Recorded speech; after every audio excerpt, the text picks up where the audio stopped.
Today we are going to speak about the last letter in the Hebrew alphabet, which is the letter Tav. What the letter Tav represents?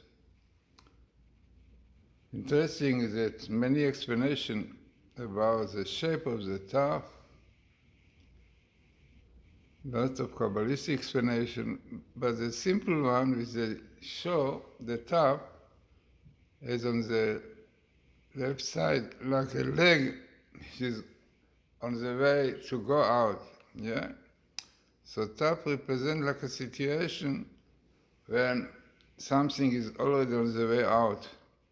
But definitely there are many other mystical explanations for this. The letter Tav, according to the Talmud tractate Shabbat, page 104, alludes to emet, truth. This letter is the final one in the word emet. The letter Tav is the last one, the letter emet. And the letter is a letter which represents really the end of all the alphabetical letters, representing, as we saw, every letter, another indications, another important stage in life. So Tav is representing the end. This is why the letter Truth, Emet, consists of three letters. The first one is the alphabet, Aleph. The middle one, which is Mem, interesting in English also, middle Mem. And the last letter of the alphabet. Definitely, this is teaching us that the truth contains everything. It is interesting that those letters definitely represent what they are in grammar. Anybody who knows grammar in Hebrew, the letter Mem is a letter of present tense, like medaber, משחק, מצייר, Mem. Present tense, while the letter Tav, תעשי, תשחק, תדבר, future. So in grammar, those letters represent what they are.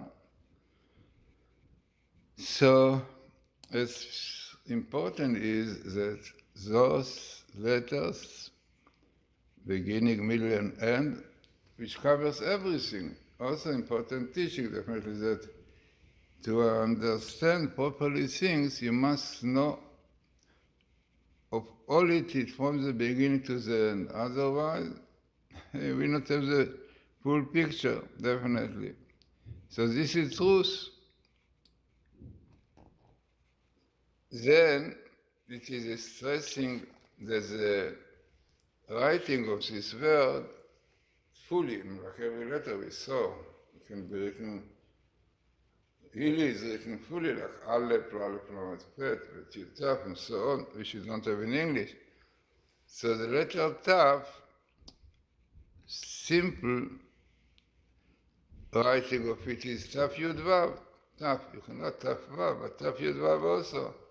But at Yod Rabbi Akiva, the letters of Rabbi Akiva point out that this really expression of Tav is like Tav with Aleph. Tav in Aleph, which indicates the desire, like Tava, interesting.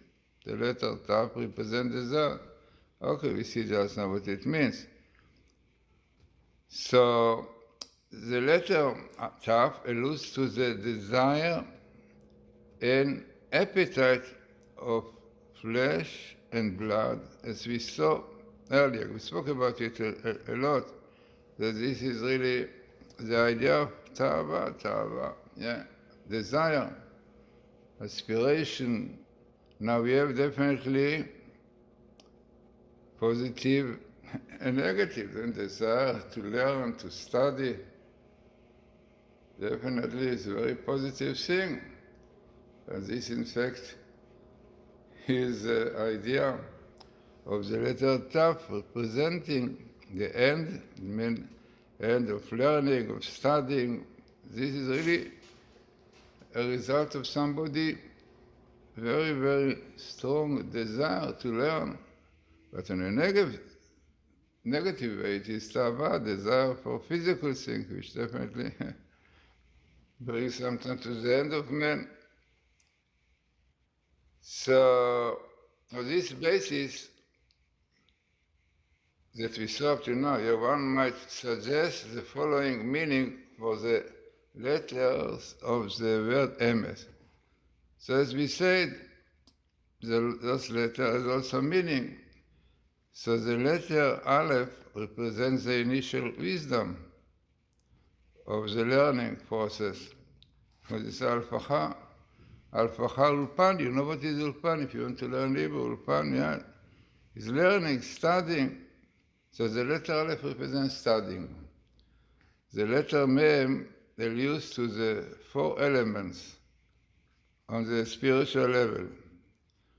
If you remember, the letter Mem is 40 and represented full meaning of the 4 elements, which is the physical, is earth, fire, water, wind, but it has also spiritual, which Abu Vital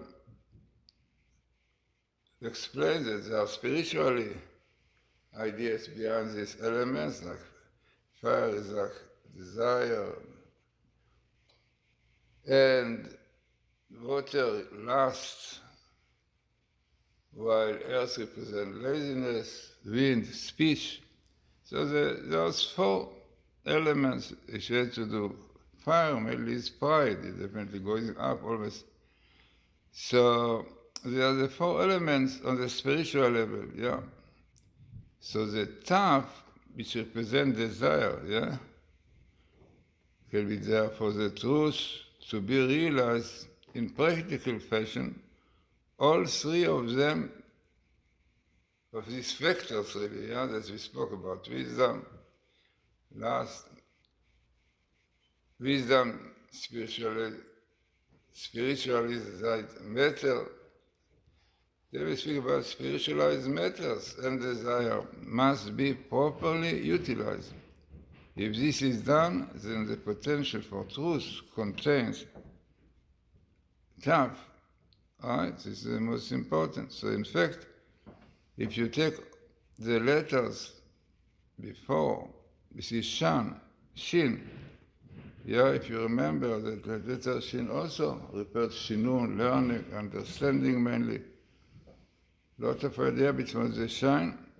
So if one keeps these elements, then he brings actualization in the following letter, Taf.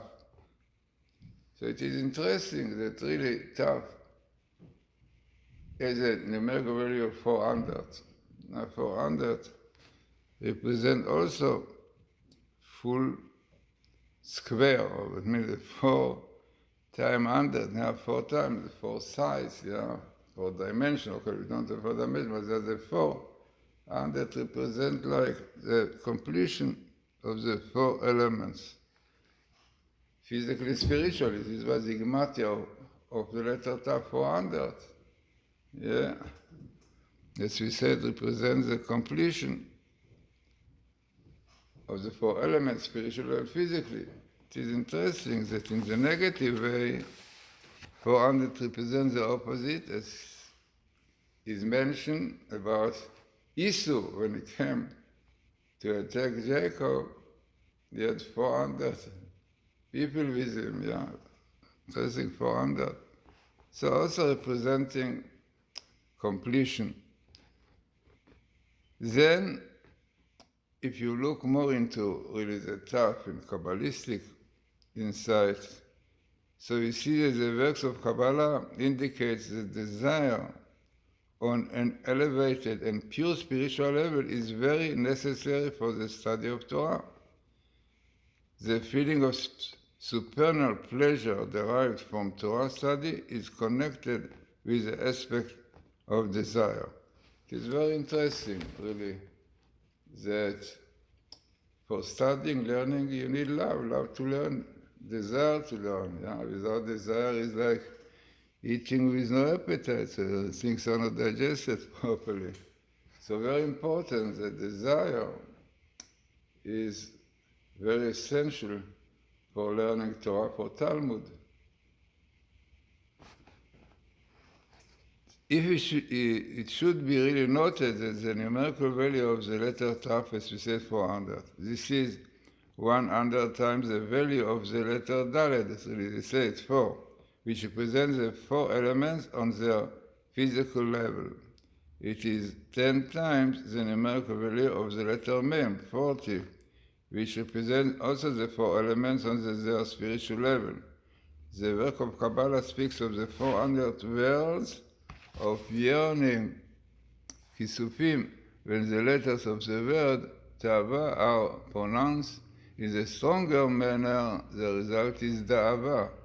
So, the sound of the letter Dalet is a stronger form of the sound of the letter Taf, while the sound of the Bet is stronger from the letter Vav. Thus, Dalet and Bet represent a more materialistic level than Taf and Vav. So also, an idea that we spoke a lot in this book, by the way, the Letters of Fire, came out first by Feldheim, translated by Shlomo Fuchs, and edited by Mrs. Tabak. Then came many other editions, and there I brought a lot of idea about these letters, and we say that really those letters are about the gematria of it, So it reflects in the numerical value of the 4, Dalet, and Taf, and 400. This teaches us that if a person utilizes the force of his desire, Ta'ava, in a physical and material way, his portion will be one of trouble and sorrow. Ta'ava, amazing. Definitely we see, unfortunately, that this is the fact.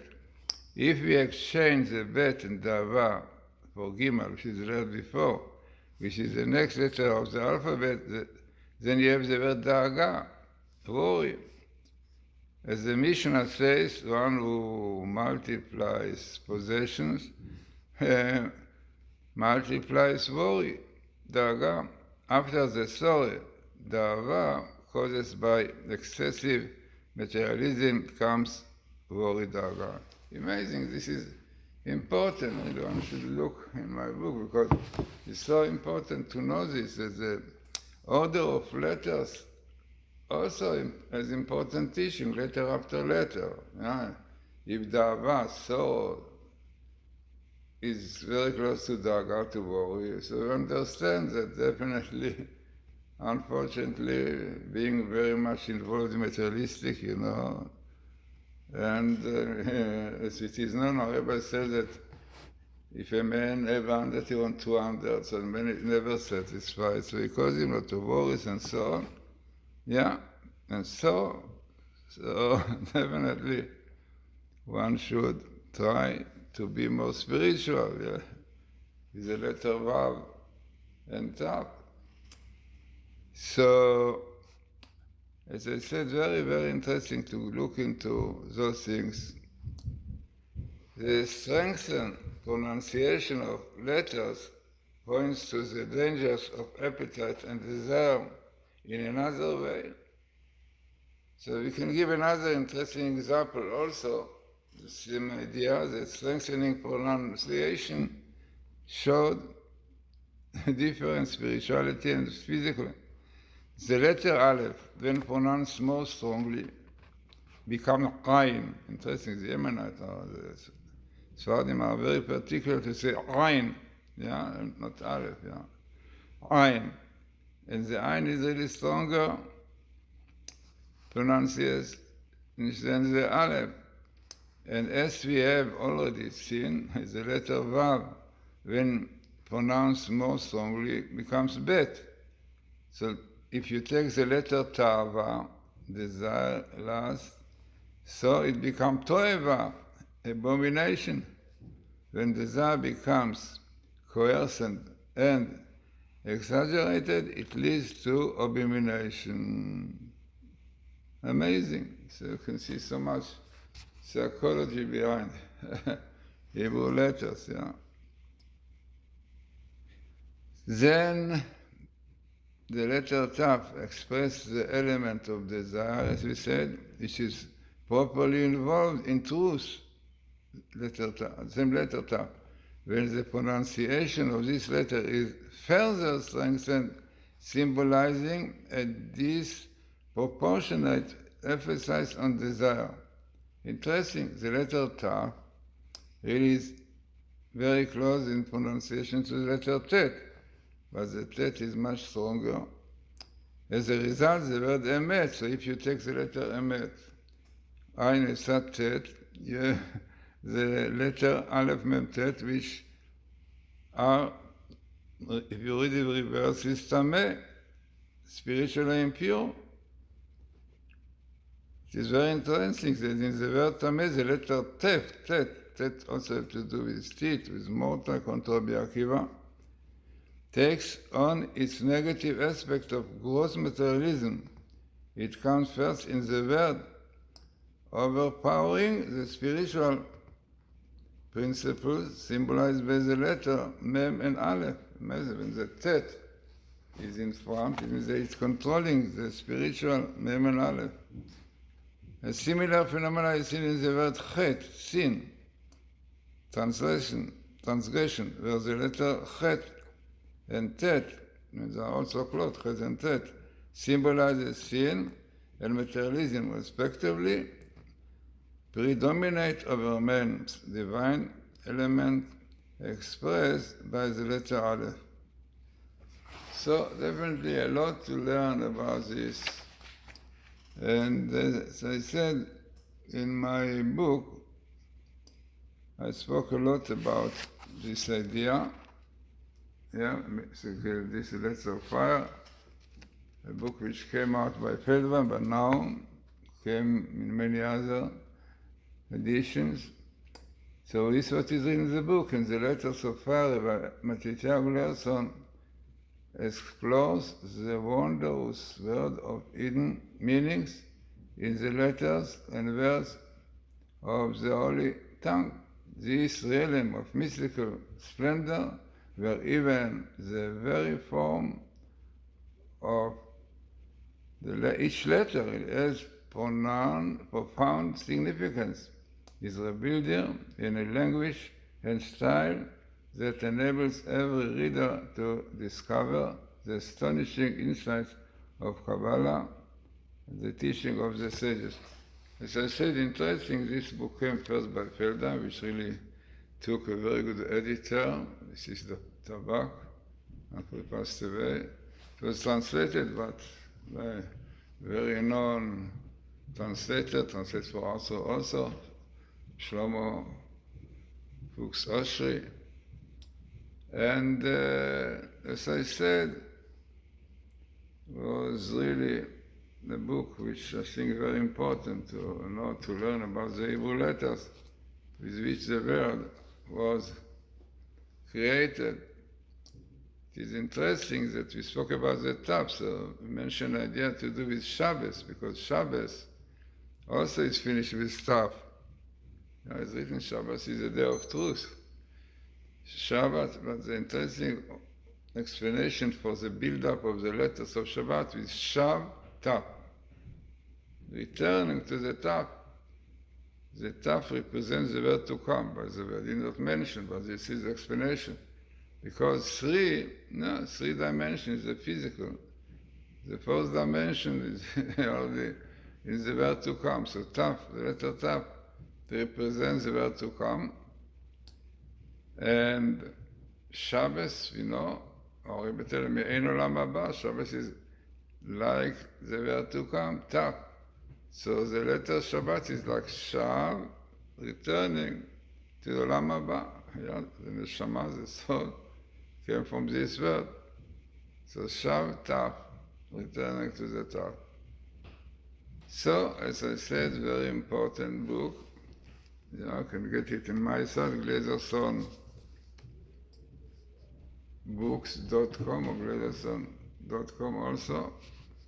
And it came out in Hebrew, it came also in Russian, and in French, Japanese. So, as I said, important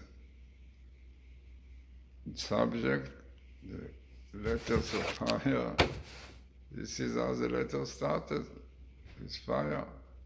Our rabbis tell us that the Torah was written black fire on what? On white fire. This is Sefer Torah. Black letters on the scroll, which is on the parchment white. So, as I said, important lecture about the letter Ta.